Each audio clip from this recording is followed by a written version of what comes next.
The pilot on the aircraft carrier picked up a football and placed it on the fighter jet's catapult. Then he immediately signaled the operator to quickly reset the catapult. As the operator pressed the switch, the catapult instantly accelerated to 340 kilometers per hour. The tremendous impact sent the football flying into the sky. Right away, a fighter jet pulled onto the runway. Under the command of the ground crew, the jet catapulted off the runway and flew toward the ceasefire zone to carry out an aerial photography mission. But not long after the jet took off, the radar showed something unusual.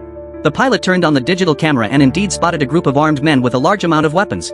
However, the pilot's unauthorized reconnaissance violated the ceasefire agreement between the two sides. The armed leader immediately gave the order to launch missiles to intercept the enemy jet. The jet detected the danger, and the pilot immediately pulled the jet up vertically and then flew rapidly to the right, but still couldn't shake off the missile. As it was about to be hit, the jet released countermeasure flares to try to buy some time, but it didn't work. The jet had to keep changing its flight direction to break the missile's lock. But at that moment, the armed men launched another missile. Faced with the threat of two missiles, the pilot decisively jettisoned the auxiliary fuel tank. Using the shockwave from the explosion, the pilot successfully detonated one of the missiles. But the next second, the other missile suddenly came flying in from the front. The jet didn't have time to dodge, and its tail was grazed by the missile, causing a short circuit in the wiring.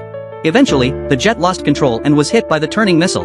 The pilot immediately activated the ejection seat. Using the booster rockets under the seat, the pilot successfully escaped from the jet before the big explosion. But unfortunately, they landed in the area occupied by the armed men and needed to move away immediately. However, there was no signal in the valley, so the navigator had to go to a high place to call for help using the radio. Meanwhile, the armed men caught the injured pilot near the wreckage of the jet.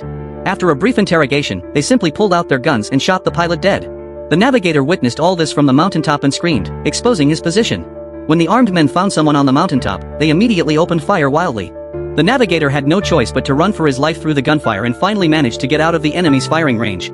He climbed to the top of the highest mountain and finally got in touch with his superior.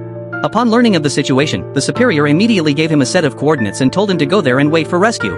But the problem was that it was 30 kilometers away from the navigator, and it was impossible to walk there. On the other side, the armed men had already started a thorough search, and a life and death escape began.